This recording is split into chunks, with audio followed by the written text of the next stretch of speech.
Rapaziada, o Duílio falou toda a verdade. Nesse vídeo você vai ver o que o presidente do Corinthians falou sobre a saída conturbada do treinador Vitor Pereira para o Flamengo. Um ponto que a gente não pode deixar passar também é o Vitor Pereira, né?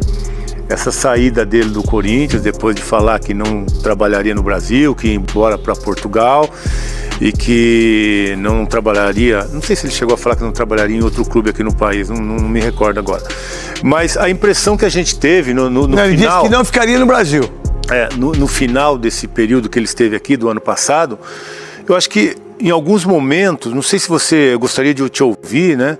Se ele não ficou muito à vontade, ele vai decidir depois do Brasileiro, ele vai decidir depois da Copa do Brasil, ele vai de férias e depois nós vamos ver o que vai acontecer. Você acha que não faltou pressionar um pouco uma decisão para que o Corinthians também pudesse pensar numa outra alternativa?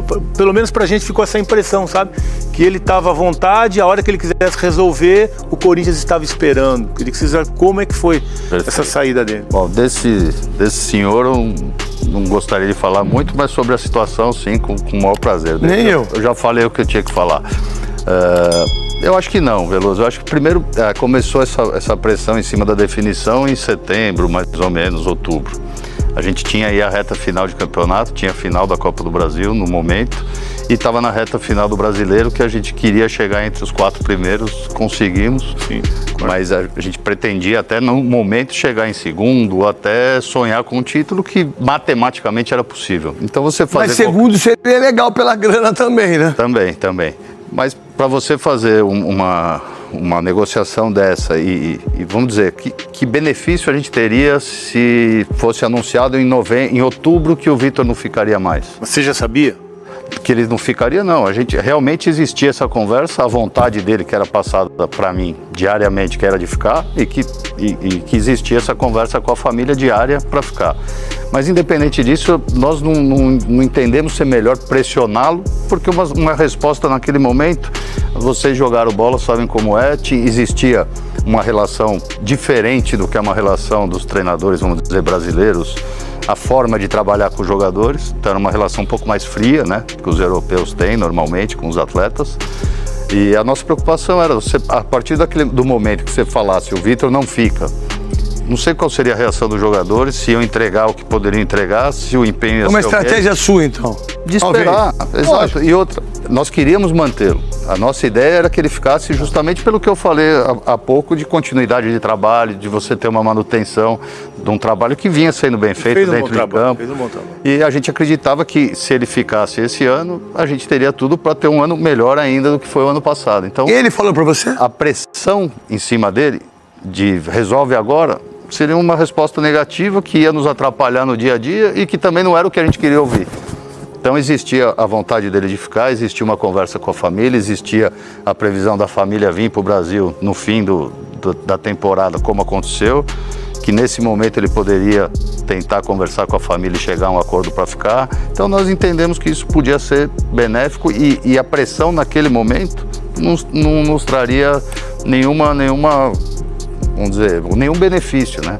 A gente viu, como eu falo, depois que as coisas... Você tinha proposta, Duílio? Você fez uma proposta de continuidade? Sim. Eu fiz proposta, inclusive, quando a gente perdeu para o Palmeiras, se eu não me engano, fomos derrotados, começou uma pressão, sentei com ele, falei, quer renovar agora? Vamos renovar. Existia uma pressão externa contra ele naquele momento. Então, assim, nós fizemos todo o possível para que ele continuasse. Agora, de deixar à vontade, não. Existia conversas diárias de cobrança, de e aí, resolveu, não resolveu? Então, a gente estava no dia a dia. Agora, naquele momento, eu não poderia trocar o treinador. De forma, se ele falasse não fica, eu ia fazer o quê? Eu vi muita gente falar isso.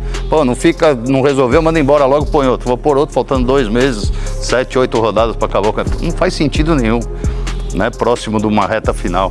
Então, por isso, né, a gente levou até o fim. E no último dia do campeonato, eu estava até internado, saí do hospital para ir à Arena para fazer a coletiva, para anunciar que ele não ficaria. Saí para conversar com ele deu a decisão que não ficaria. Naquele dia nós terminamos e começamos a trabalhar, já pensando no ano seguinte. Isso era 13 de novembro. Então, quer dizer, esse ano até isso nos beneficiava de não cobrar uma resposta tão rápida.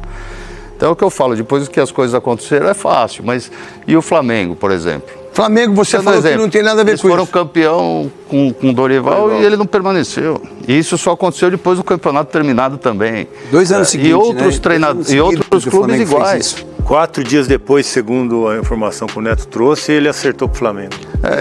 Eu escutava algumas coisas, mas eu também estava afastado. E com o Dorival Júnior, eu liguei pro Pica-Pau. Porque o Pica-Pau é amigo meu, do meu irmão, da minha mãe. Pica-Pau é o Dorival Júnior. O Júnior. Eu falei, ô Júnior, o que tá acontecendo, irmão?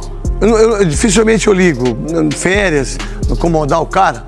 Aí ele falou, ó Neto, me congelaram aqui, velho. Tava tudo Certo, pra tudo resolvido e pararam de falar comigo. Faz um mês que não falam comigo. Falei, ô Júnior, então esquece, meu irmão. É balão, velho. Você tá fora. Os caras vão... Aí, deu o Judas aí, né?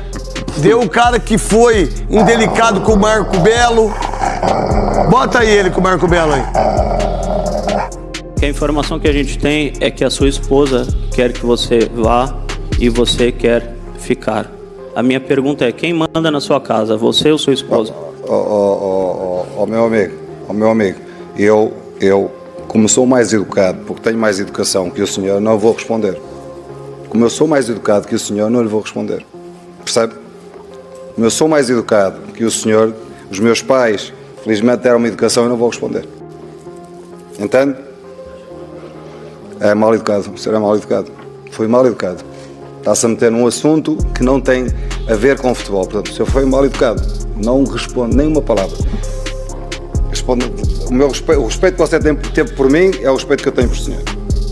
Seguinte, o respeito que eu tenho pro Marco Belo continua inabalado. O respeito por ele, que muitas vezes o Duílio sabe disso, eu conversava muito com ele aí, né? O Veloso sabe disso, que eu sempre falo para uma pessoa aquilo que eu vou fazer. Para ninguém achar que a gente é o dono da verdade e ninguém saber o que a gente está fazendo, né? Agora, aí tá. As pessoas sabem quem são boas, quem são ruins, e que, por sinal, quem foi bom foi ele, o Duílio. Quem foi honesto, quem pensou no clube, quem pensou nos jogadores, quem pensou no próprio, esse rapaz aí, que eu também não falo mais o nome, foi tudo o Duílio. O Duílio foi muito mais amigo dele, o Duílio foi irmão dele, e ficaram amigos, coisa que isso não tem mais, e nem comigo. Agora ele é passado pro Corinthians. Se o Flamengo contratou, o Flamengo não deu o bote no Corinthians. O Flamengo, pelo menos esse é o meu entendimento, no seu Duílio. O Flamengo contratou um treinador.